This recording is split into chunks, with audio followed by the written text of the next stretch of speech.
Halo kawan-kawan semua, kembali lagi bersama saya di channel Investor Logis. Terima kasih untuk kawan-kawan yang masih mendukung channel ini sampai saat ini. Terima kasih juga untuk kawan-kawan yang sudah subscribe channel ini. Untuk yang belum, silahkan di subscribe ya kawan-kawan. Tinggal tekan tombol loncengnya aja. Gratis kok.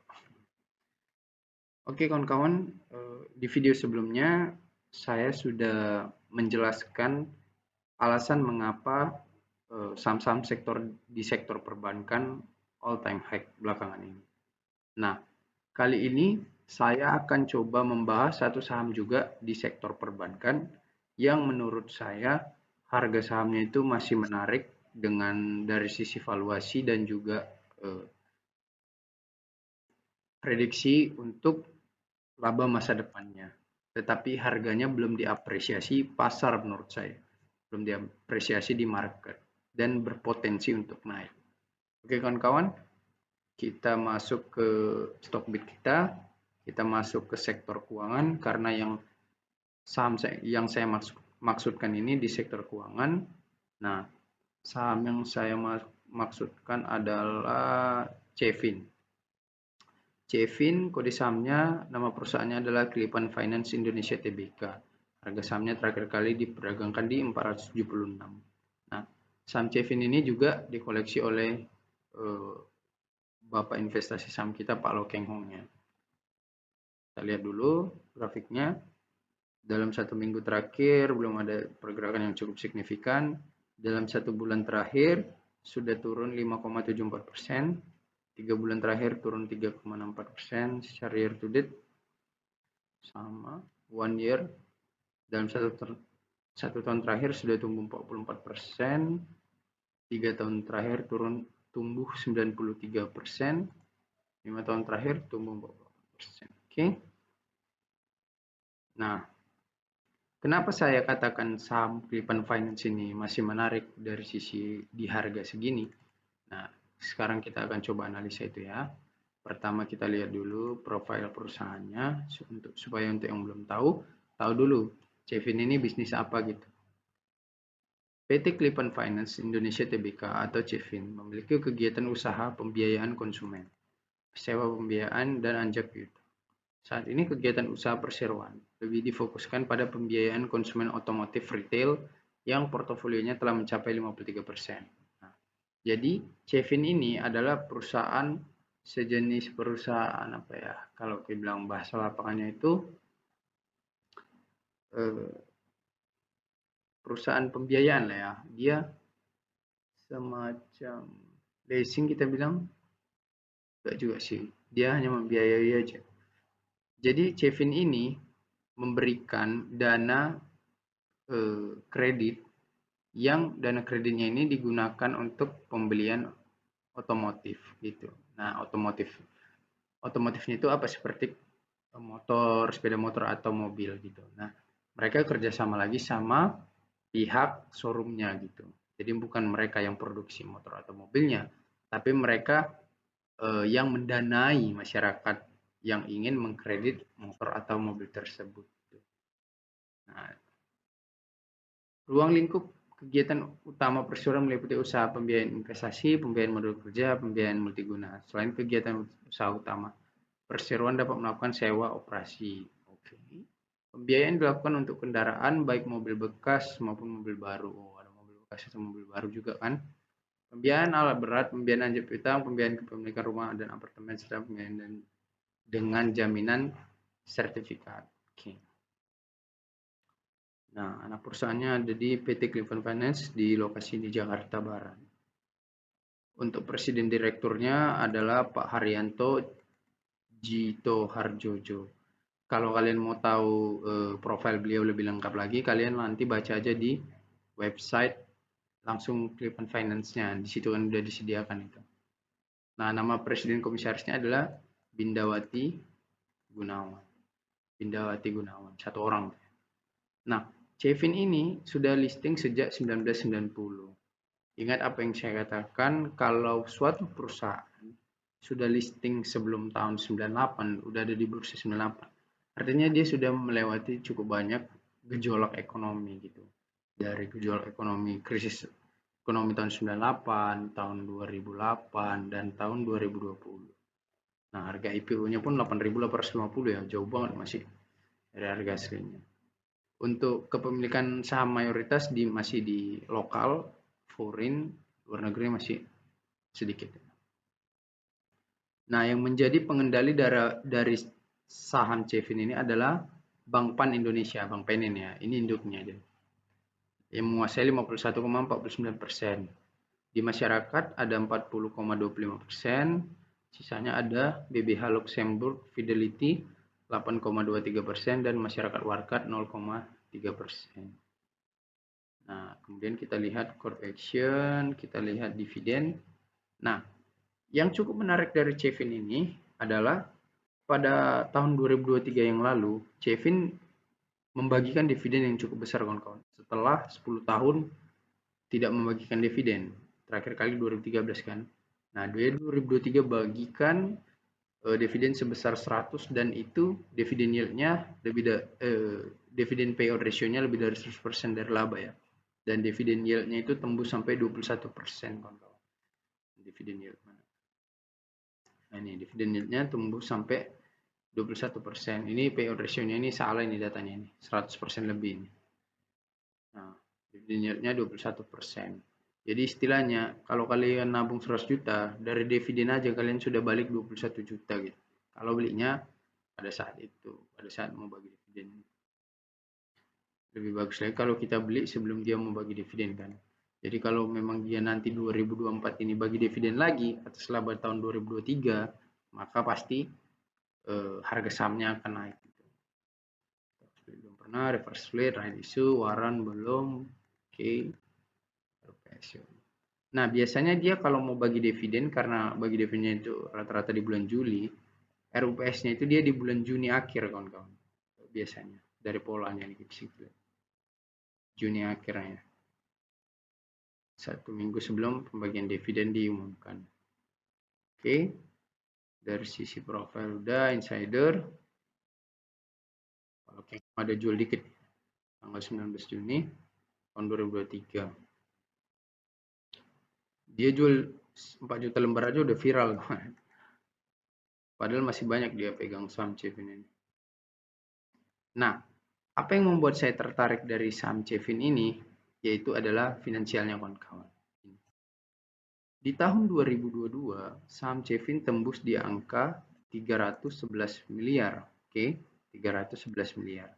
Kalau kita track riwayat 6 tahun sebelumnya, laba tertinggi Cevin sepanjang sejarah itu dicatatkan di tahun 2019.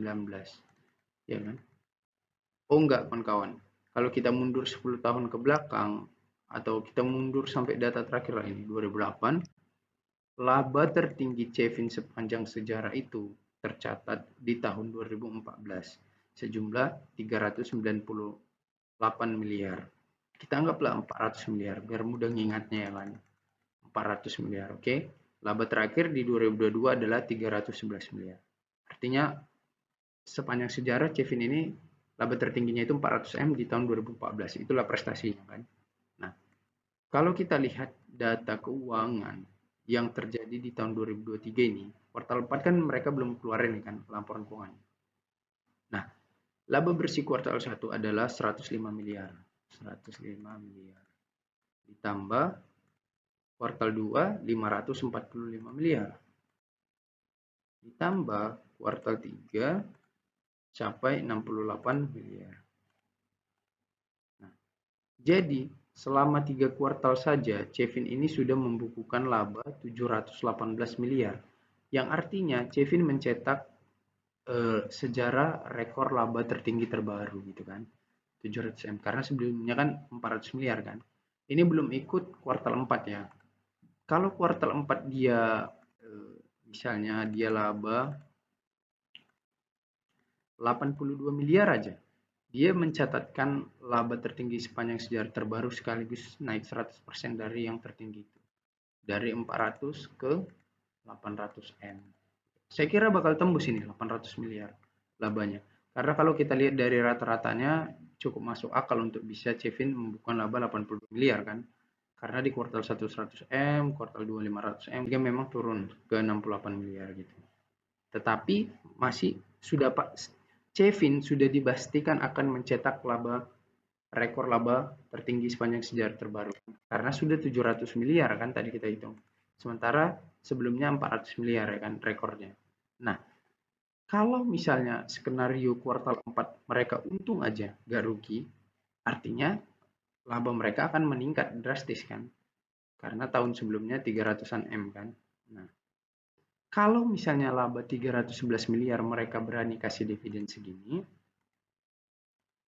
nah 100 rupiah, aturan kan asumsinya secara logika kan mereka bisa, seharusnya mereka nggak pelit dan mau bagikan dividen itu kan lebih besar dari 100 rupiah justru kalau bisa kan, karena waktu mereka bagi dividen 100 rupiah laba mereka itu 300-an M, 311 M, masa labanya 700 atau 800 M nanti lebih rendah dari 100 rupiah dividennya.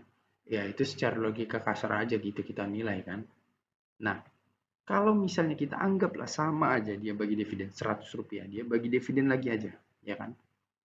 Kita bandingkan kalau kita masuk di harga hari ini, berapa dividen yield yang akan kita terima gitu kan. Misalnya kita asumsikan nanti 2024 bulan Juni mereka bagi lagi dividen sebesar 100 rupiah aja sama besar. Nah, berapa persen dividen yieldnya? Jadi kita kalikan 100 kali 100, kemudian kita bagikan dengan harga beli 476. Kita anggaplah kita dapat di 478. Nah, maka kita berpotensi untuk mendapatkan dividen sebesar 20,92% atau 21% lah. Persen. Kalau modal 100 juta langsung balik 21 juta dalam waktu 3 bulan aja. Karena kita kan nunggu ini kan udah bulan 2, bulan 3, bulan 4, bulan 5 kan. Bulan 5, bulan 6. 4 bulan lagi lah. 21% kita dapat. Kalau dari segi dividen aja. Dari capital gain kita nggak tahu. Ya kan, bisa jadi harga sahamnya apresiasi kalau dividennya naik gitu. Karena menurut saya skenario-nya akan seperti itu kawan-kawan. Karena laba bersihnya naik. Nah, terus kita lihat dari sisi valuasinya. Kalau misalnya tadi sudah 700 miliar aja labanya di kuartal 3, kita anggaplah nanti asumsi sampai tutup buku kuartal 4 laba mereka 800 miliar aja. 400 miliar kan. Kita bagikan dengan jumlah saham beredar 3,98 M. Kita anggaplah 4 miliar. Maka 800 miliar dibagi 4 miliar, dapatlah laba per saham 200. 200 laba per saham. Sementara kita beli di 478. Artinya kita cuma beli di per berapa kali kan? Nah, kita cuma beli di per 2,439, 2,40 kali. Kita beli saham Cevin di harga 478. Kita dapat itu artinya kita beli di rasio pernya 2,40 kali. Itu kan udah murah sekali kawan-kawan. 2,4 kali. Nah, kalau dari sisi PBV-nya berapa kali? Nah, tinggal kita lihat aja balance sheet-nya. Kita lihat berapa ekuitasnya. Kita pakai ekuitas yang kuartal 3 aja. Terupdate. Nah, total asetnya 9,4 triliun. Total hutangnya 4 triliun. Dikurangin dapat ekuitas kan. Dapat ekuitas 5,4 triliun. Ekuitas 5,4 triliun, saham beredar 4 miliar. Nah, dapatlah harga wajar Cevin ini ada di 1350. Ini harga wajarnya kan. Sementara kalau kita beli di 478 dibagi harga wajarnya, maka kita cuma beli saham CV ini di PBV 0,35 kali. Itu kan masih murah sekali kawan-kawan. Kalau kita pakai anjuran Ben Graham, belilah saham ketika dia sudah di harga 2/3 dari harga wajarnya kan. 1350 harga wajarnya kita kalikan 2/3. Maka dapatlah 900. Inilah harga layak beli dan aman menurut Ben Graham untuk masuk di saham Cevin. Sementara sahamnya sekarang di harga 476. Jadi kan masih jauh kali kan. Dia balik ke 900, dari 476 ke 900 saja. Kita udah untung berapa persen itu? Hampir 100% kan. Apalagi balik ke harga wajarnya di 1350. Jadi, kenapa saya bilang Cevin ini punya peluang untuk kita beli dan kita masuki dan berpotensi untuk untung? Kenapa? Karena laba dari kuartal 1, kuartal 2, kuartal 3 sudah ketahuan dia. Dia akan mencetak laba tertinggi, rekor baru kan gitu. Sama seperti saham bank-bank besar itu. Yang kedua, apabila eee, mereka bagi dividen, tentu harga sahamnya akan apresiasi gitu.